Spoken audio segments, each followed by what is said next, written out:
Assalamualaikum warahmatullahi wabarakatuh dan salam sejahtera. Apa khabar anda semua pada hari ini? Didoakan semuanya berada dalam keadaan baik, dijauhkan daripada segala wabak penyakit dan dipermudahkan segala urusan. Hari ini kita akan bercakap berkenaan dengan emosi. Apa dia emosi itu? Emosi adalah satu tindak balas terhadap apa yang kita lakukan, terhadap apa yang kita fikirkan, apa yang kita rasakan dalam bentuk perasaan.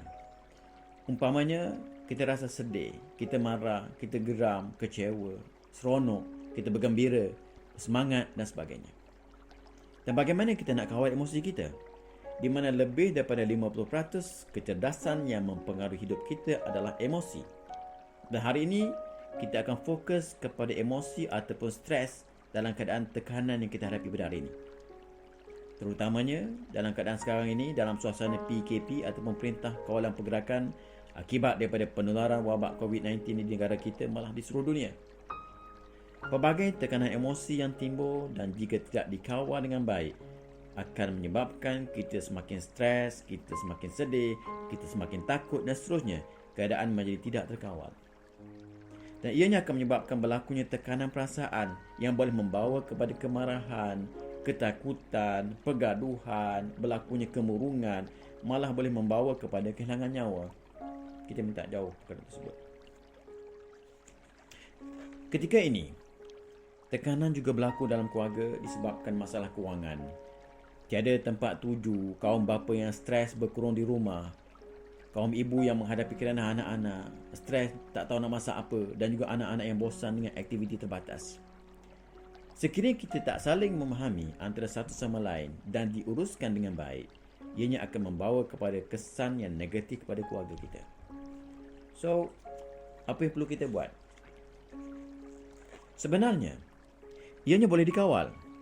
Emosi akan bertindak berdasarkan apa yang kita fikirkan, apa yang kita fokuskan. Jangan terlalu fokus pada masalah. Cuba fokus pada peluang yang kita ada.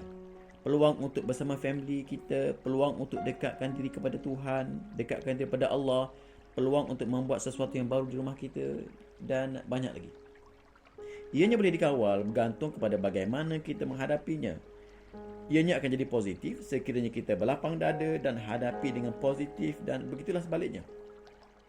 Dan hari ini saya akan berkongsi bagaimana cara mengawal emosi kita dengan formula singkatannya PPA ataupun P plus P plus A equal to O. Apa dia? Problem plus pause plus action equal to outcome ataupun hasil. P yang pertama adalah problem. Apabila kita ada problem, kita ada masalah ataupun kita mengalami tekanan emosi, maka pertamanya kita kena kenal pasti apa masalah kita. Kita kenal pasti apa cabaran yang kita hadapi. Kita kenal pasti apa yang menyebabkan kita stres. Setelah kita kenal pasti masalah kita, stres kita, so kita akan hadapi dengan cara P yang kedua. Dan cara ini merupakan yang paling penting yang jarang kita lakukan, iaitu kita pause. Maksudnya, kita berhenti sekejap, kita berhenti seketika untuk kita fikir sejenak, kita muhasabah diri, kita menilai baik buruk tindakan kita, kita fikir akibat jangka masa pendek, kita fikir akibat jangka masa panjang atas apa yang kita lakukan. Dan kita kena ingat, setiap yang berlaku ada sebabnya. Anything happen for a reason. Tidak ada yang berlaku secara kebetulan, mesti ada hikmahnya. Semuanya datang pada Allah. Semuanya berlaku atas kehendak darinya. Kita tak boleh ubah apa yang telah berlaku. Di mana 10% kita tak boleh ubah perkara yang telah berlaku dalam hidup kita. Tetapi 90% yang berlaku dalam hidup kita bergantung kepada reaksi ataupun tindakan yang kita lakukan. Kita ambil contoh di lampu isyarat. Kita tak boleh ubah ataupun kita stop lampu kuning yang bertukar kepada merah. Kita tak boleh ubah, kita tak boleh kontrol dah, benda dah berlaku. Tapi hasilnya bergantung kepada tindakan kita terhadap perkara tersebut. If kita membuat tindakan yang salah dan melanggar lampu isyarat tersebut, ianya mungkin boleh membawa berlakunya aksiden ataupun berlakunya saman ataupun kita dah menyusahkan orang lain. Dan ini dikatakan 90% apa yang berlaku dalam hidup kita bergantung kepada tindakan yang kita lakukan. Kita ambil contoh lain. Sebagai contoh, flight delay ataupun penerbangan yang terpaksa ditangguhkan. Tiba-tiba kita marah kepada kaunter tiket ataupun kaunter penerangan. Benda yang dah berlaku. So, 10% benda yang dah berlaku dalam kehidupan kita, kita tak boleh nak kawal. Tetapi tiba-tiba kita marah kepada kaunter tersebut.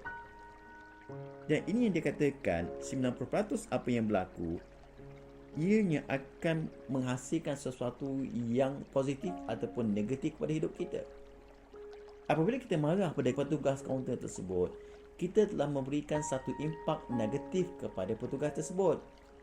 Dan ia memberikan stres kepada petugas tersebut, dan seterusnya dia akan transferlah emosi negatif tersebut pada orang lain. Umpama penyakit berjangkit lah. Kita dah bawa penyakit marah, tiba-tiba kita transfer penyakit itu pada orang lain dan menyebabkan tekanan marah berlaku pada orang tersebut, dan ianya akan ditransfer pada orang lain dalam pelbagai bentuk yang negatif. So, kita cuba untuk kontrol diri kita, dan kita ingat setiap apa yang berlaku kita tak boleh ubah lah. Cuma bergantung pada kita bagaimana kita nak menghadapikannya. So, apa yang kita dapat? Bila kita marah, kita hanya melepaskan nafsu amarah yang boleh menyebabkan keadaan semakin teruk. Jadi, apa the next stepnya? Kita sambung selepas pada ini untuk sesi seterusnya. #Sabar itu indah. Stay at home and be safe. Jangan lupa untuk senyum selalu. Kita jumpa lagi. Assalamualaikum warahmatullahi wabarakatuh.